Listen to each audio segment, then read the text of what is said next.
What's up mga ka-Real Property Finder at Real Property Philippines. Isang maligayang araw po sa atin. Ngayon po ay araw ng Sabado, September 16, taong kasalukuyan po. Nandito po ako ngayon sa Barangay Manggisian, Lopez, Quezon. Meron po ako ditong binisitang property na may kabuuan pong humigit kumulang pong 2.7 hectares. Na ayon po sa ating kasama sa araw na ito, bale, ito pong kinatatayuan ko, ito po ang property na ibinebenta. Na kayo nyo pong mapapansin, dasik na dasik po siya sa puno ng nyog. Ayan po siya. Siksik at liglig po itong pinaka-property ng puno ng nyog. At meron din po itong mangilan-ngilang fruit bearing dito sa area. Kagaya po ng mangga, pili, antipolo, na yung pong ano niya, ano rin po, nagugulay yung bunga. At saka po may makopa. Tara po, samahan nyo po akong libutin itong nasabing property at nang maibida ko po sa inyo itong pinaka ano po ng property, hangganan nito at ang kabuuan.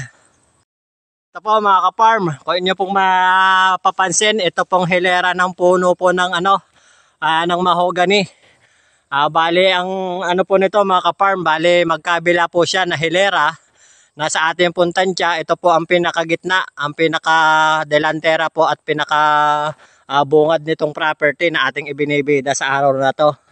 Kaya po itong mga mahogany na to, ito pong nasa gawing unahan, ito po, bali ang nakakapaloob po sa property. And then ito naman pong nasa hilera na to sa kabila, nasa atin din pong tansya, yun po yung pinaka-kabila naman pong property. Kaya ito pong pinakagitna ang nagsisilbing borderline po nila mga ka-farm. Kaya dito po sa area mga ka-farm, ito po mapapansin nyo may street light po siya. Kaya wala pong problema sa linya ng kuryente. And then signal po ng cellphone, meron po. And then ito pong property ay almost flat. And then malapit lang po ito sa proper po ng Town Lopez. Town proper po ng Lopez. Mula po sa town proper po ng Lopez, may travel time lang po ito na almost 4 to 5 minutes po. And then mula po doon sa National Highway, meron pong pwede road po na makakapasok po itong mga motor na sa aking puntansya mula po doon sa highway hanggang dito sa property. Meron pong humigit kumulang na 600 meters po ang pinakamalayong estimate ko. Mula po dun sa National Highway. And then ito naman pong property mga ka-farm ay pag nalinis, lalabas po yung natatanging ganda nitong property. Kaya sa mga interested buyer po, tawag lang po kayo sa number na makikita nyo sa inyong screen. At sa WhatsApp Viber po mga ka-farm. Ayon po sa ating mga kasama, title daw po itong nasabing property mga ka-farm. At updated po ang amilyar. And then, buhay po yung pinaka-seller po nito mga ka-farm. Dahil ayon po sa ating kasama, ang kanya pong bahay na tinitirahan ay yung pong mismong may-ari nitong property. Kaya siya po ang may communication dun sa seller. Kaya lahat po ng ating katanungan ay kanya pong nasagot. Bale, ito po yung pinaka-hangganan. Ito na po. Itong malinis na to, hindi na. Bale, ayun po, hanggang dito rin daw po itong pinaka borderline nitong property mga ka-farm. Ito pong malinis na to na gawing kaliwa ko, ibang premises na po ito mga ka-farm. Ito lang po, hanggang dito po siya. Ito medyo may masukal ng bahagya na to. And then ito po, hanggang dito po siya. Itong pinakapuno po ng bulak. Babaybayin po namin yung pinaka yung source of water po nila doon. Pupuntahan po natin. Mga ka-farm, andito po tayo sa left side po ng property. Right side po ng property, kung mapapansin nyo po. Ito po, meron po rito nagtatanim ng mais. And then ginawa po nila tong gulayan. Meron po dito mga tanim na eggplant. And then ito po yung pinaka-kadiretsuhan ng property. Itong may kasagingan po na to. Hanggang doon pa daw po to mga ka-farm. Bali ang lot description po nitong property, marketed po siya na pahaba. Dahil ito pong ating kinatatayuan na to na malinis, ibang property na po ito. At naipakita ko po sa inyo yung pinaka-delantera kanina ng property. Na sa aking pong tansya, meron pong ang lapad ng property ay meron pong nasa 25 meters. At mapahaba po siya. Ito po, ayan. Ito pong gawing kaliwa ko na to. Ito pong ano na to, puno ng, ano ba to, pili? Kasama po ito. Kasama po ito sa property. Pagitan. Ayun po, pagitan daw po ng property. Kaya ito pong pinakapuno ng nyog na to, napapaloob po siya. Ito, yung kay. Oo. Ayun po, diretso daw po to, papunta roon. Hanggang doon pa po ito na pahaba.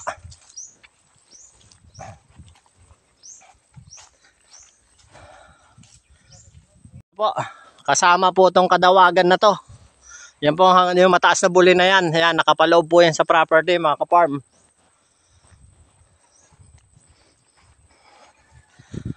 Ito pong area na nasa gawing kaliwa ko. Ito po ginawa po nilang taniman ng mga gulay. Meron po dito mga mangilang-ilang pong pinagtaniman po ng ampalaya at saka sitaw. And then marami pong kamuting kahoy.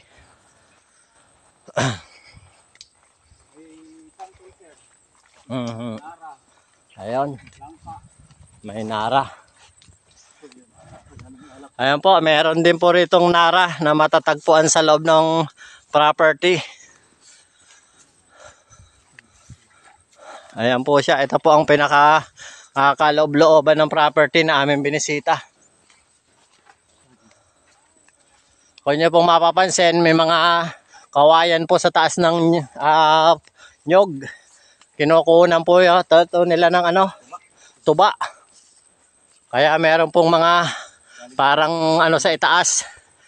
Hanggang dyan po ba sa may palayan o hindi na? Hangganan. Bale, ayon po sa ating mga guide sa araw na to, yung pong malinis po na may tanim na palay, hiwalay na po yun sa property. Ito pong palayan na hindi na asikaso, yan po ang nakapaloob sa property na ibinebenta. Aha. Kaya itong nara, sakop ito. Aha, itong area na to. Dalawang nara, dalawang puno. Paganyan daw po ito. Paano siya? Eskwalado. Yan siguro alindero, sir. Ang description po nitong property mga ka-farm ay pa-eskwala. Hanggang dito po sa ating nilalakaran.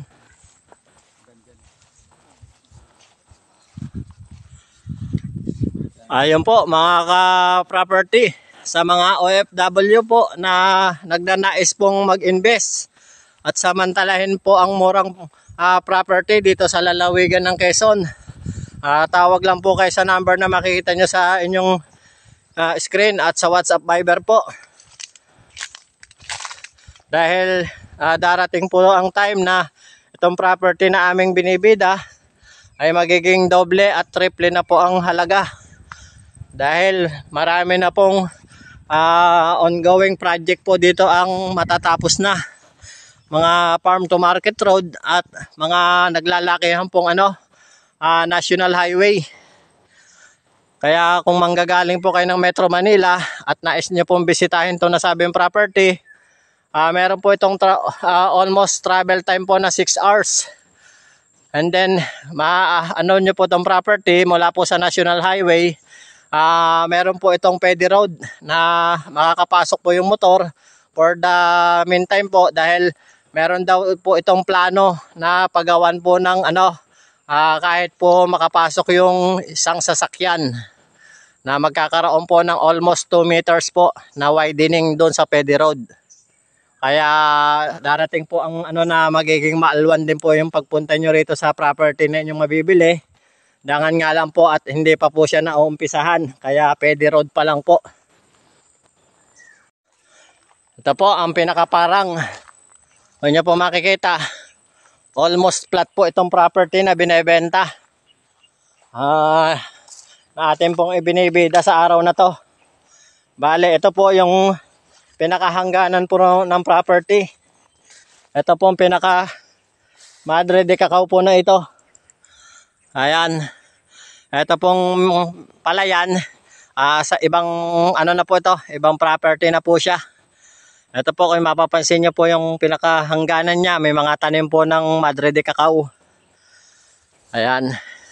Kaya ideal po itong pagpastulan po ng kambing, baka at kalabaw.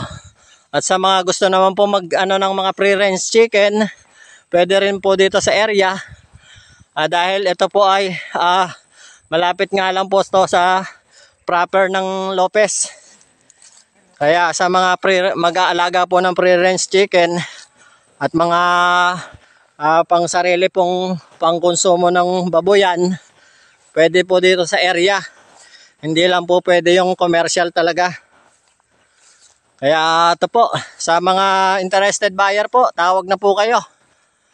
First come, per serve po ang ano natin. Paunahan po ang buyer na makaka-avail po nitong property. Andito po kami sa taniman ng gulay. Kung nyo po mapapansin, napakataba po ng lupa dito sa area. Kaya ideal na ideal pong pagtaniman ng gulay. At malapit lang po ito sa market.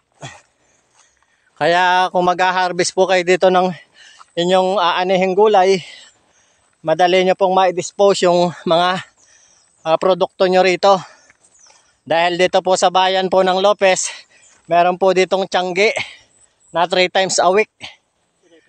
Ito po, kung mapapansin nyo po itong hilera ng ano po nila, tanim po nilang sitaw. Ito po bali yung source of water po nila dito. Meron po ritong hose na meron po sila dong pinanggagalingan po itong ano, na pinaka-source po ng tubig papunta po dito sa pinaka ano po nila, taniman ng gulay. Kaya wala po kayong magiging problema rito sa tubig. Ayun po mga ka-farm. Shout out nga po pala sa ating mga masugid na taga-subaybay at taga-pagtangkilik po na ating YouTube channel. Lalong-lalo na po kay Ma'am Helen Abria ng USA. At yung pong mag-anak po na kasama po namin nung last Thursday na from Valenzuela po, na nakabili po ng property sa atin at papahanap pa po ng pangalawang property. Shout out po sa inyong mag-anak. Alam ko po at alam nyo po na napakabait nyo po sa amin mga sir, mga ma'am. Thank you so much po. At sa mga walang sawa pong taga-subaybay at taga-pagkilik po nitong nasabing ano po namin, maraming salamat po sa inyo. At lalong-lalo na rin po sa mga OFW po na nanonood na ating mga binablog. Mag-ingat po kayo dyan kung saan man po kayong panig ng mundo naroroon. Maraming salamat po sa inyo. At manatili lang po kayong magsubaybay sa aming mga binablog. At baka po isang araw matagpuan ko na po ang property na gusto nyo pong bilhin. Yun lamang po mga ka-farm. Maraming salamat po at isang mapagpalang araw po sa ating muli. God bless us all po sa ating lahat mga ka-farm.